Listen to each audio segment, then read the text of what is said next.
আসসালামু আলাইকুম।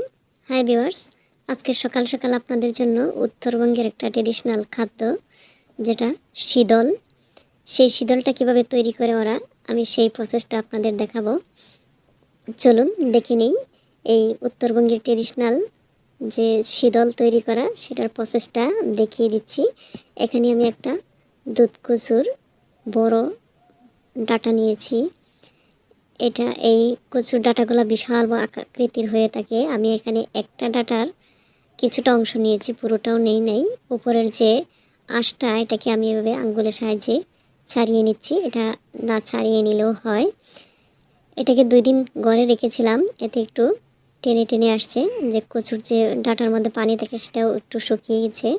এটাকে ছোটো ছোটো করে কুচি কুচি করে কেটে নিলাম। 6টা কাঁচামরিচ নিয়েছি, 3টা শুকনো মরিচ, একটা রসুনের কোয়া, এক টুকরো আদা। এখানে আমি কিছু ছোটো মাছের শুটকি, এখানে ভ্যারাইটিস শুটকি রয়েছে, পুঁটি, দারহিনা, চান্দা, মলা, বিভিন্ন জাতের শুটকি বাজার থেকে এনে ধুয়ে পরিষ্কার করে আমি শুকিয়ে নিয়েছি। এটা মূলত ছোটো মাছের যে কোনো শুটকি দিয়েই তৈরি করা যায়। এটা কতটা মুচমুচে করে শুকিয়ে নিয়েছি এটা শব্দটা শুনেই বুঝতে পারতেছেন, দেখতে পারতেছেন। আমি এটা ভেঙে দেখাচ্ছি। আর খুব মুচমুচে করে এটাকে শুকিয়ে নিতে হবে। আমি 2টা রোদ দিয়েছি মূলত, আর যদি রৌদ্র খুব ভালো হয় একটা রোদ দিলে ওটা শুকিয়ে মুচমুচে হয়ে যায়। আমি সবগুলা দেব না, এখানে হাফ কেজি আছে।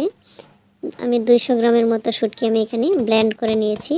দেখতে পাচ্ছেন কতটা মিহি করে নিলাম। একটা বাটিতে ট্রান্সফার করে নিচ্ছি মাছের গুঁড়োগুলো। আর এখানে আবার ব্লেন্ডারে জগের মধ্যে আমি যে কুচি করে রাখা কচুর ডাঁটাটা এবং শুকনো মরিচ, কাঁচামরিচ, আদা, রসুনটাও দিয়ে ব্লেন্ড করে নিচ্ছি। এবার এই কচুর ডাঁটা পেস্ট করে নেওয়া এই মাছের গুঁড়োর উপরে দিয়ে একটা চামচ দিয়ে আমি 2টা কে খুব ভালোভাবে মিশিয়ে নিচ্ছি একসাথে। দেখতে পাচ্ছেন, এটা চাইলে আপনারা হাতে সাহায্য করতে পারেন। তবে এই কচুর ডাঁটাটা প্রচণ্ড রকম ধরে হাতের মধ্যে, এজন্য আপনারা হাতে যদি মাখতে যান তাহলে সরিষার তেল মেখে অবশ্যই নেবেন, তাহলে আর এতটা চুলকাবে না। আমি একটু মাছের গুঁড়া রেখেছিলাম আলাদা, যে একটু একটু করে দিচ্ছি আর মাখিয়ে নিচ্ছি। প্রয়োজন হলে পুরোটাই দিব, যাতে একেবারে ডোটা নরম হয়ে না যায় এবং শক্ত না থাকে। এরকম একটা ব্যাটারের মতো তৈরি করে নিতে হবে। দেখতে পাচ্ছেন কতটা স্মুথলি এই ব্যাটারটা হয়ে যাচ্ছে। আমি চামচ দিয়ে পুরো মাখাটা করে নিলাম। আরও একটু মাছের গুঁড়ো রেখেছিলাম, সেটাকেও আমি দিয়ে দিচ্ছি।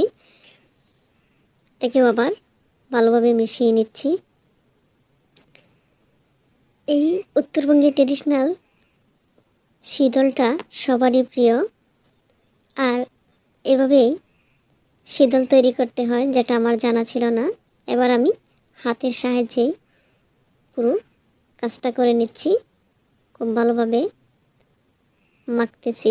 দেখতে পাচ্ছেন একটা সফট, একেবারে নরমও নয়, খুবই শক্তও নয়, এরকম একটা ডোর মতো হয়েছে। এবার অল্প কিছুটা হাতের মধ্যে নিয়ে আমি একটা কাবাবের মতো শেপ দিয়ে দিলাম। আপনারা আপনাদের পছন্দ মতো শেপ দিয়ে নিতে পারেন যদি বাসায় এরকম আমার মতো শীতল তৈরি করেন। এবার একটা স্টিলের বড় টেতে আমি এগুলাকে রোদ দেওয়ার জন্য রেখে দিচ্ছি। আমি আরও একটা তৈরি করে দেখাচ্ছি, এটা বলার কিছু নেই, দেখে এটাকে এভাবে তৈরি করতে হবে। আপনারা চাইলে 2 হাতে ওইটাকে তৈরি করে নিতে পারেন। আমি 2টা বানিয়ে নিলাম। এভাবেই আমি সবকটাকে বানিয়ে নিয়েছি। দেখতে পাচ্ছেন এখানে আমার মোট 15টা শীতল হয়েছে। এবার আমি এটাকে রোদ দেওয়ার জন্য একটা মশারির টুকরো দিয়ে ডেকে দিচ্ছি, এতে করে পাখি বা পোকামাকড় এগুলো নষ্ট করতে পারবে না। খুব সুন্দর করে ডেকে দিয়ে আমি রোদ্রে দিয়ে দেব ছাদের মধ্যে।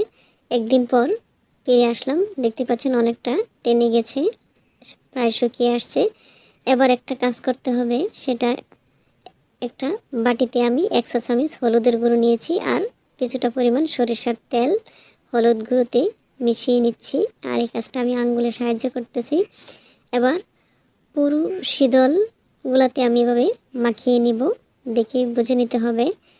এটা মূলত করার মানে হচ্ছে এতে করে এই শীতলগুলোতে কোনো ব্যাকটেরিয়া প্রবেশ করতে পারবে না, কোনো ফাঙ্গাস বা নষ্ট হওয়ার ভয় থাকবে না। এভাবেই আমি সবকটা শীতলকে এই সরিষা এবং হলুদ গুঁড়োতে মেখে নেব এক এক করে। এখানে যে কয়টা শীতল তৈরি করবেন সেই অনুপাতে ততটা হলুদ গুঁড়ো এবং সরিষার তেল নিতে হবে। যদি শর্ট হয় আবারও নিয়ে মাখতে হবে। আমি সবগুলাকেই এভাবে এক এক করে মেখে নিয়েছি, দেখতেই পাচ্ছেন চমৎকার একটা কালার এসেছে হলুদটা দেওয়ার পরে। আবারও আমি মশারির টুকরো দিয়ে রেখে দিয়ে রোদ্রে দিয়ে আসলাম। ফাইনালি আমার শীতলগুলা শুকানো হয়ে গেছে। এখানে মোট 4 দিন লেগেছে আমার এই শীতলগুলো শুকাতে। একটু আওয়াজটা শুনে বুঝতে পারতেছেন কতটা শুকিয়েছে। আর এভাবেই শুকিয়ে নিতে হবে। এবার এয়ারটাইট বক্সে ভরে বা বয়ামে ভরে দীর্ঘদিন এটাকে সংরক্ষণ করা যাবে।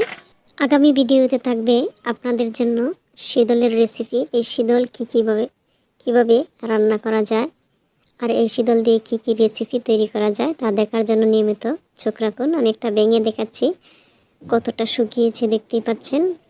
সো ভিডিওটা ভালো লাগলে লাইক কমেন্ট শেয়ার করবেন। আজ এ পর্যন্তই। আল্লাহ হাফেজ।